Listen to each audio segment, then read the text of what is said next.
Now, what if the first story after Adam and Eve and the Garden of Eden, what if the first story after that wasn't about hope? What if the first story after that was actually about jealousy? See, the first story after that actually is more so about anger. Anger that would eventually go way too far.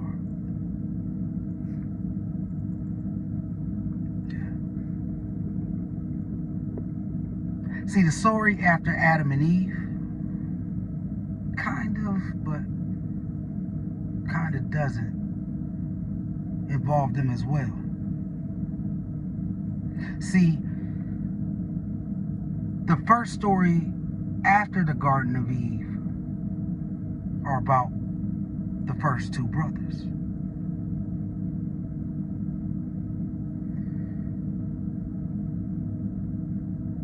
That story will also involve the first murder of the Bible as well. See, at this time, the Garden of Eden is gone. No more. That perfection, that beauty,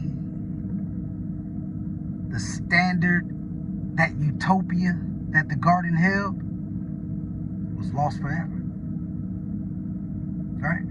And Adam and Eve is now living in a world where everything takes a lot of effort. I mean, a lot of effort. I mean, you got to remember that the ground is harder. Life is heavier. Nothing comes easy anymore, right? But life must still continue. You see, and soon, Adam and Eve, you know, the ones that used to walk with God every day in the garden? Yeah, from that story. That Adam and Eve will have two sons. And the sons' names will be Cain and Abel. The first two brothers of the Bible. See, Cain was the firstborn. Cain was strong. Cain was capable.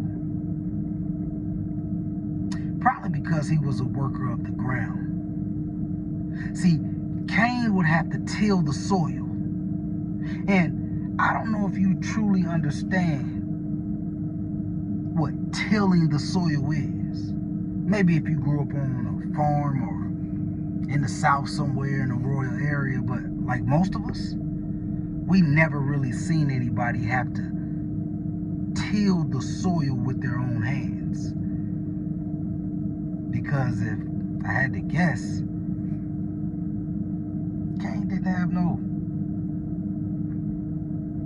let's just say, garden tools to till the soil with.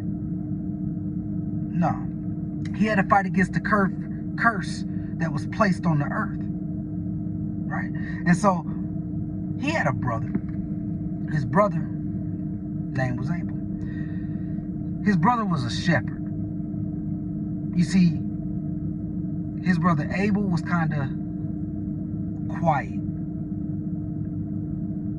more observant, which makes sense. I mean, if you had to look over a flock, you couldn't really be making too much noises and startling the animals, and you, of course, had to be observant for anything that wanted to come against the flock.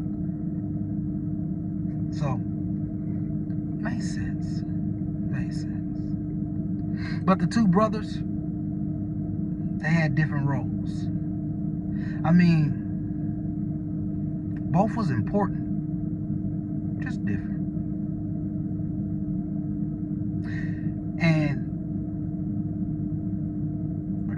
time where they would have different offerings.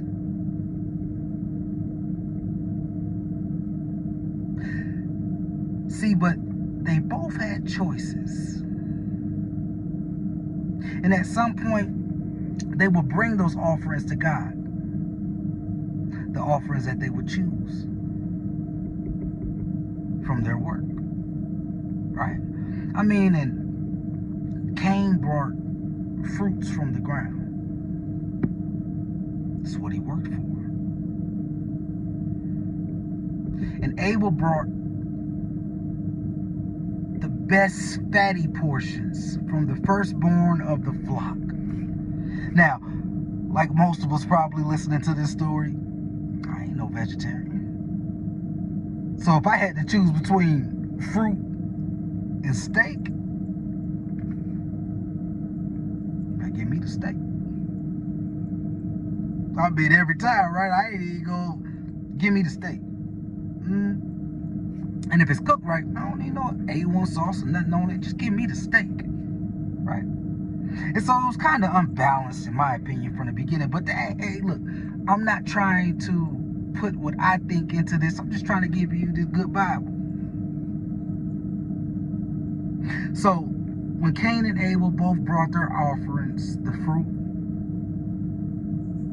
and the steak, to God,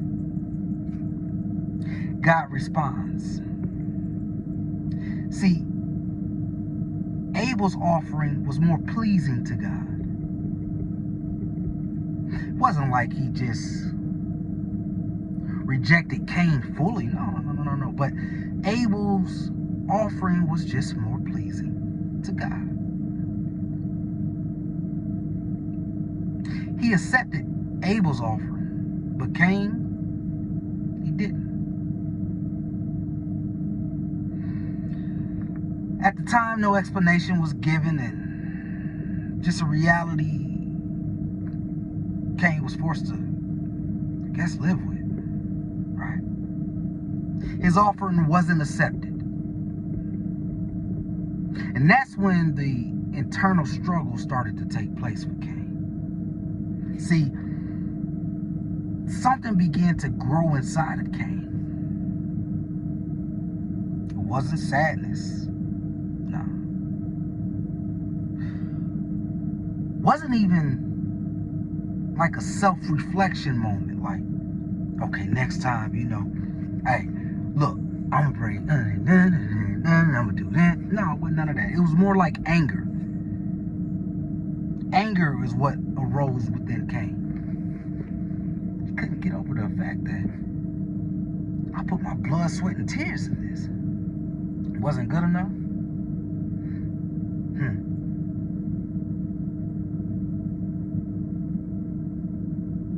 The Bible will mention that his face changed, right? From all the anger that he was filled with. And at that point, I'm pretty sure his thoughts started to spiral, go to places where they shouldn't have been.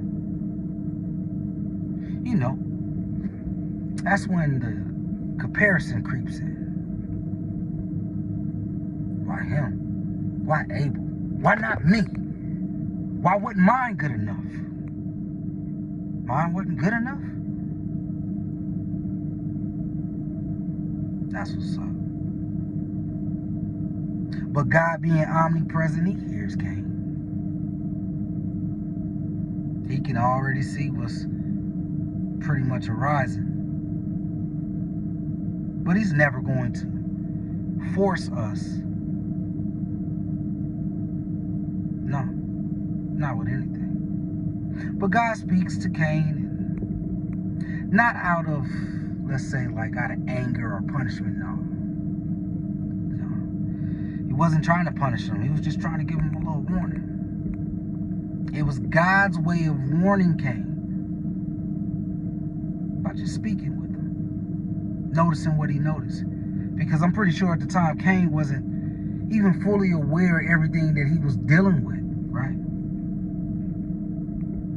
So God says to Cain, why are you angry?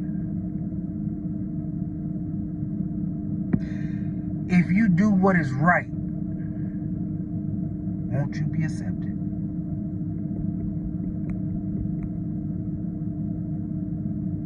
Once again, why are you angry? Because if you do what is right, won't you be accepted?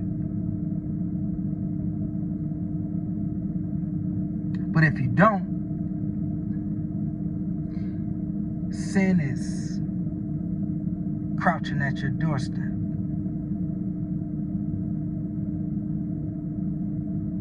It desires to have you. But it's your job to rule over it. Sin, that is, right? Yeah. I guess this is the moment in the crossroad where Cain can make a couple different choices. He can either go left or go right.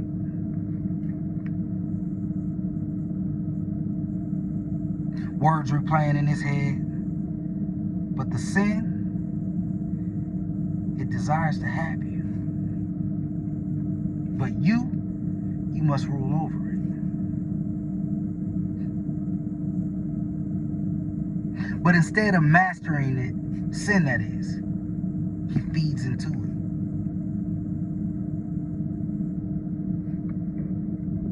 And whatever you feed, it tends to grow.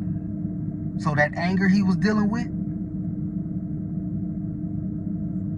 since he decided to feed it, what you think happened? It grew. The jealousy that he was dealing with, what you think happened? It grew.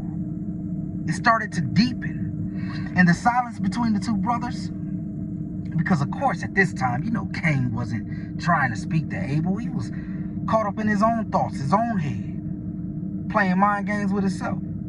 Even after God had warned him, still, the silence between the two brothers started to get louder. Then one day, Cain speaks. Cain speaks to Abel finally and says, let's go down to the field. Now, me, I would have known it was a setup. Like, hey, bro, something ain't right with you. But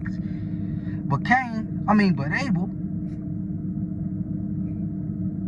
and I can't even jump to conclusions and saying Abel should, because he was just trusting. He was just trusting. It was his brother.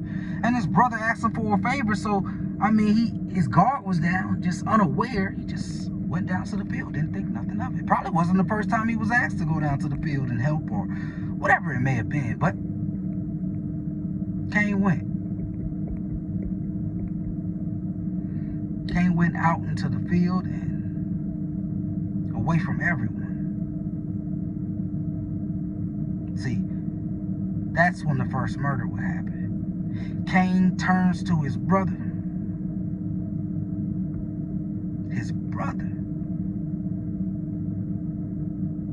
And kills him.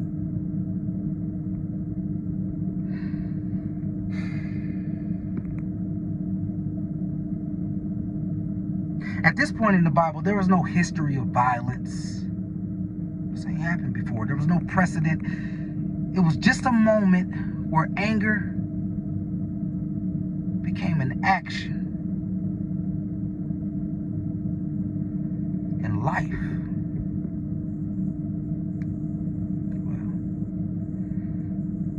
life was taken. Now, the aftermath of the whole Cain and Abel situation, God comes to Cain. Now, we talk about God here, omnipresent, all-knowing, all-powerful. Of course he knows. But he asked the question anyway. Hey, Cain, let me holler at you. Where's your brother? Cain, still filled with that anger, that jealousy, he responds with his little attitude. I don't know. Am I my brother's keeper?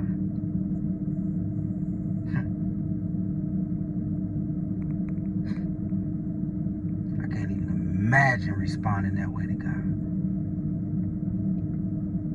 But since God already knew, I guess it didn't shock him.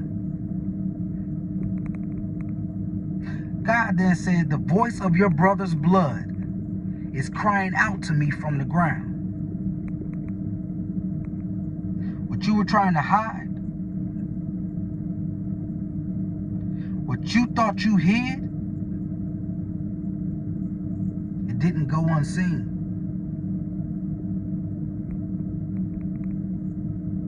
There will be consequences. Now it's crazy because Cain pleaded out to God after God cursed him, right? God cursed him, and God said the ground that he worked will no longer yield for him. He would just be a wanderer, a relentless wanderer.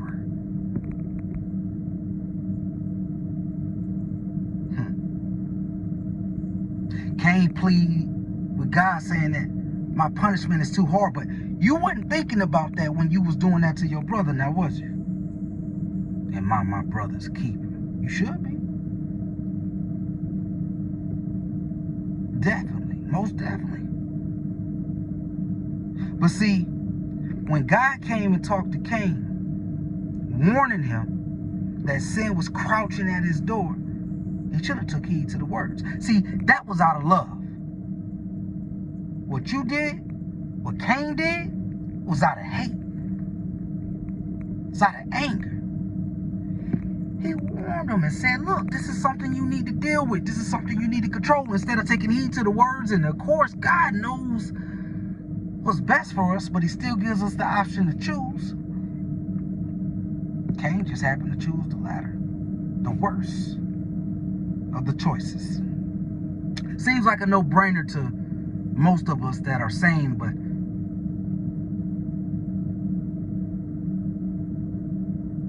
not all of us deal with the level of murderous thoughts, right? It's not rational, especially when you're talking about your brother and your loved ones, and not rational, right? But in that moment, Cain let his anger get the best of him. But since he pleaded to God, thinking that what he did, he didn't want to be killed, and God, please, this, God said, look, I'm gonna mark you. And he let it be known, like anybody that kills Cain or tries to kill Cain will get his punishment times 7. So ain't nobody want that. Nobody want that heat. And Cain will go on about his life, and he'll get married. Actually, Cain will have children. One of his sons, Enoch, I think that was his first son, if I'm not mistaken. He named a city after. But maybe we'll save that for the next one. See, this story really isn't about two brothers, right? It's about what happens when we deal, or when we don't deal with what we should deal with that's growing inside of us.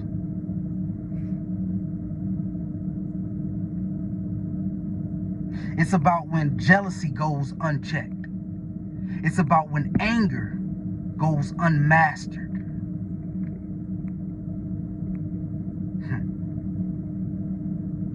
It's about when the comparisons, and most time are facades anyway, made up, sometimes in our head, or sometimes from what others like to portray. But still, the comparison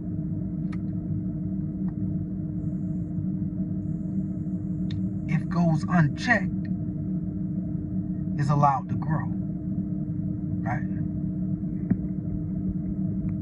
And just like Cain, we all hear that warning.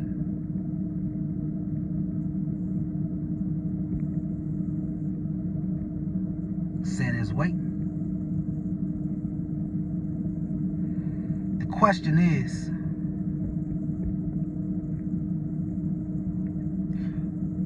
will you control it?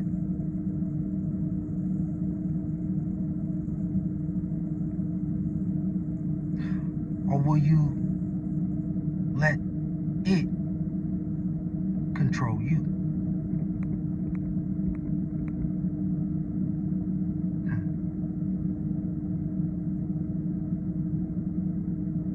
In those moments, I guess it's more important to pray. And God's going to always give you the strength. It's up to you to utilize it. Right? Because this just wasn't about the first murder of the Bible, right? It's proof that the fall didn't end in Eden. Remember, I said there'll be consequences.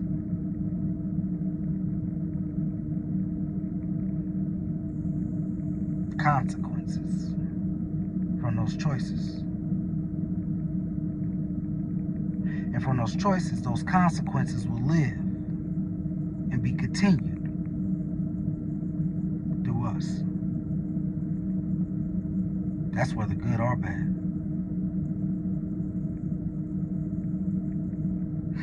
I think when we get those warnings, it's better for us to stop, pray. And if you still feel like you in your own way, pray again, man. You know what I mean? Trust me. Those temporary moments of passion or anger or jealousy, those will pass. But all it takes is that one split decision, that one choice to change the course of your life forever.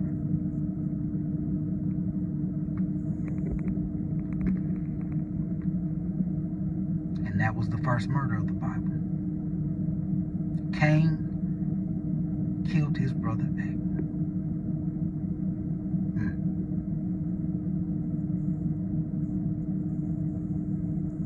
Remember to take God's warning. Moral of the story. Master those emotions. Now that's good Bible. See y'all next time. Stay blessed.